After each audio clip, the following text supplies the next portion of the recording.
Hi, how are you this evening?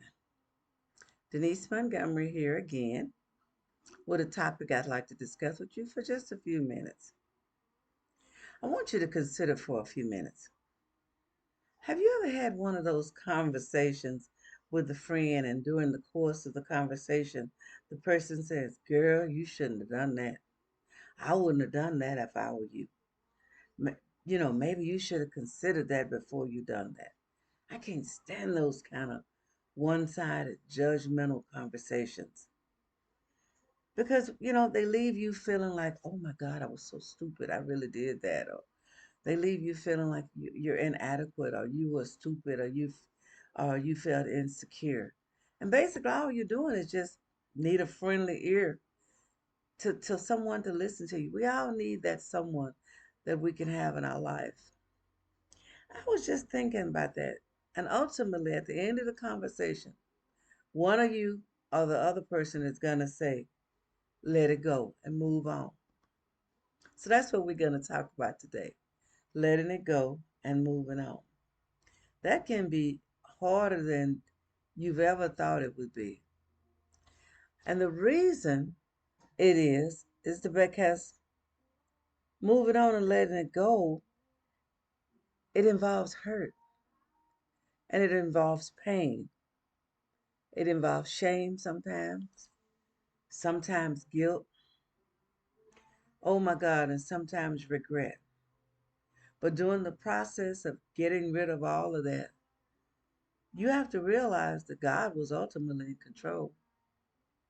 And the first thing you have to do is just pray. Okay, I did it. I wish I could change it, but I can't. It happened. Maybe all things work together for your good. At the time, it didn't feel good, and you certainly didn't enjoy going through it, but it is what it is. So, what do you do with the hurt? What do you do with the pain? What do you do with the shame? And what do you do with the regret? Of course, you pray. But in the end, the enemy is always going to be on his job, planning and putting splinters in your mind and throwing thorns in and always bringing up, and you see a certain thing and some flashback comes in your mind. You hear something, or something just triggers an episode, and before you know it, you're back in that place, and you're asking yourself, oh my God, why did I do that? So I would like to share some things that I learned. I'm no expert, but I know these were some things that happened to me, and this is how I had to learn to deal with some things that I had to learn to let go. First of all, most important to me, I realized that I did the best I could with the information that I had at that time. Let me repeat that. I did the best I could with the information that I had at that time. You don't know the whole situation. So let's say, for instance, you're reliving an incident in your mind from 2020, and we're in 2023, about to go into 2024. You use the tools that were at your disposal in 2020. You didn't know then what you know now. So don't waste time. Don't waste time beating yourself up because of a decision you made in the past. Maybe you shouldn't have reacted the way you did. Maybe you shouldn't have done something that way. Maybe you woulda, coulda. You could sit up and do shoulda, woulda, coulda all day long. But at the end, you're still in the same spot. You had a choice. You were faced with a choice at that time. You gathered the information. I'm hoping you asked the right questions. You sought the right help. You talked to the right people. But in the end, ultimately, you made a decision. Right or wrong, you made the decision. Did it feel right? Did you think it was right? You used what was there. And then sometimes In some cases, guys, we have outside influences. You have peer pressure from people on the outside telling you this. And unless you can shut that noise out, those influences will play a part of your decision making. But in the end, ultimately, it's you.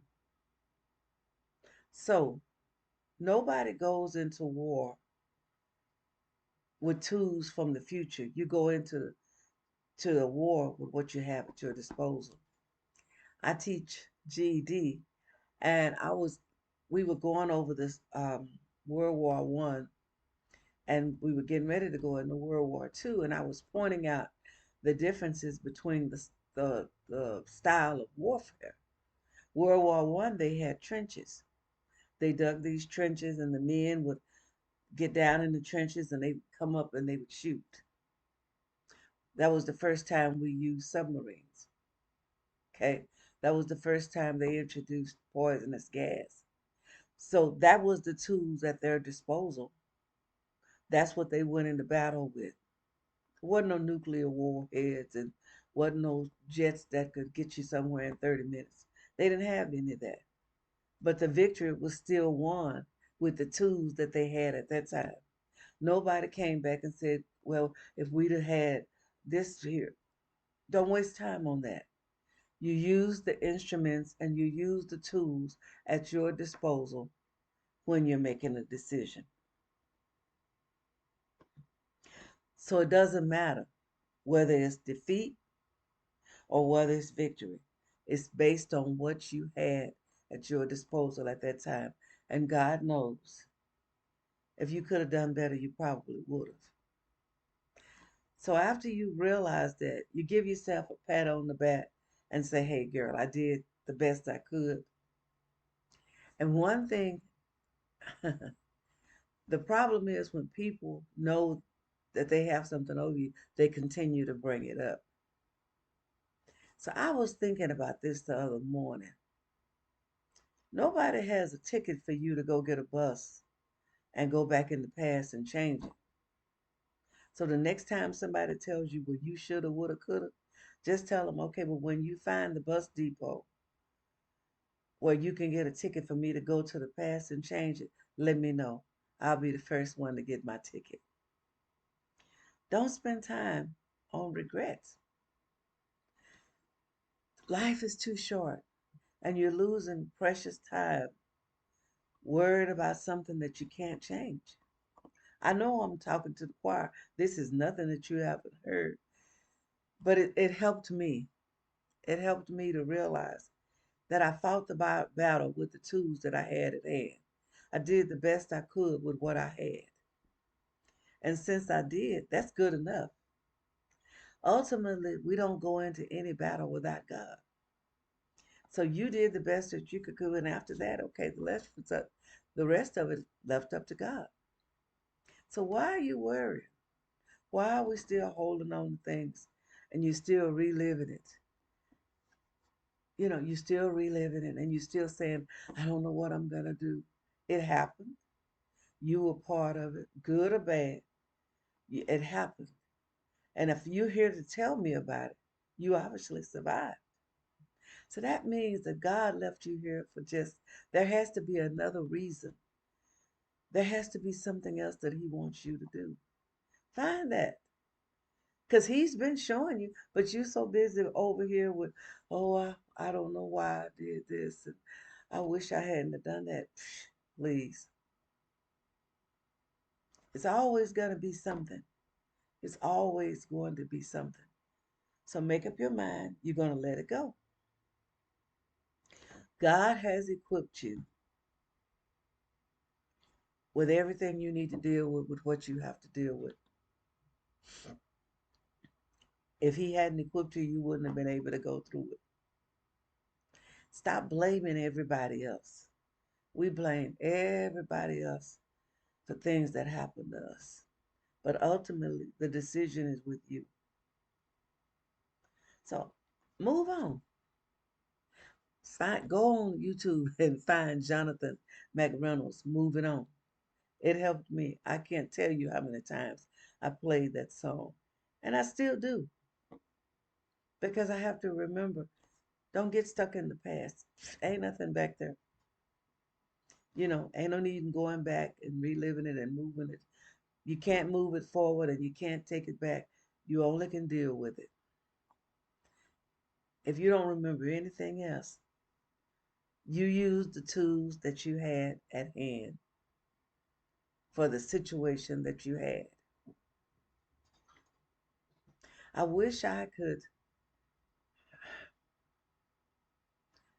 I wish I could express this the way I'm dealing with it, the way I feel it, because I'm so sincere about this now. We waste too much time on regrets. We waste too much time on what we should have done and how we should have done this and it could have been better. And especially with family members, we take up too much time. Parent folks are dead and gone. I wish I'd have told her that she hurt me. Well, go out to the graveyard, stand there and tell them. But get over if that's what it takes to get over it.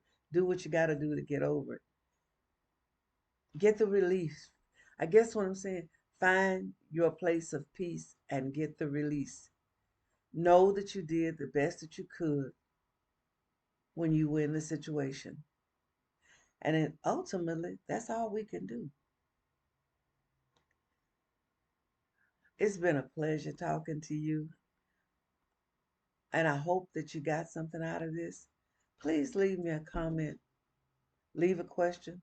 I'm not an expert, I'm just a person that just got on here to try to help you with a situation as God helped me. And I hope that's ultimately what you get out of it, to leave it. You did it, it's okay. God forgave you. Forgive yourself. Quit beating yourself up.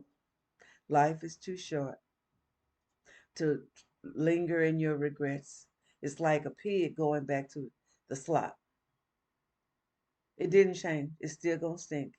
It's not gonna get any better. You can't do anything to change it. It's still the same slop. Now you may go back and relive it and you may see something else, but it doesn't make any difference. There's nothing you can do to change it. So we're moving on. 2024 is just a few weeks away. You don't want to take that. Nobody wants to take dirty laundry into a new year. Please don't take your dirty laundry into a new year. Take it off, clean it up, wash it, fold it away, be done with it. Because you're going to have new trials. You're going to have new tribulations in 2024. You got to pick up new instruments. They're steady creating new things for us to for you to deal with. Take on those new concepts. Don't try to fight yesterday's battle. There's nothing you can do about it. As I told you, if you can't show me somebody that's selling a ticket to the past where I can go back and fix it, I don't want to hear about it. And please, we have a tendency, we always trying to bring up the past because for some reason that makes us feel better about things that we're going through. It's not fair. It's not fair. Let it go. Pray for the person. Pray for yourself. But in the end, God ultimately has control. He says, Proverbs 3 and 5, trust in the Lord with all thy heart, lean not to thine understanding. In all thy ways acknowledge him, and he will direct your path. It wasn't like he didn't know that you were going to be in that situation. It wasn't like he was, oh my goodness, I didn't know. No, God trusted that God knew exactly what was going to happen. And it is going to work out for your good. But holding on to the regret and the pain is not helping anybody. You did the best you could with the information that you had at that time. Had you had better information, you would have made a better decision. But what you had to do based on what you had at that time. Mm, it is easier. It does get better. Talk to somebody about it. Talk to somebody that you can trust that's not going to throw it back up in your face. But ultimately, you have to get the splinters and the thorns out of your own flesh. You have to find your own place of peace. You have to do that for yourself. Do the work. Put the work in. It's so worth it. You're going to have a better life because you can't take all of that trash and that dirt into a new year. You won't have any peace. And the same splinters and the thorns that you've been dealing with in 2013, I'm sorry, 2023, I didn't went back too far. The same things that you were dealing with in 2023, you don't want to deal with that crap in 2024. Give it to God, let it go, forgive yourself, pat yourself on the back and say, hey, I'm good to go. God's got this.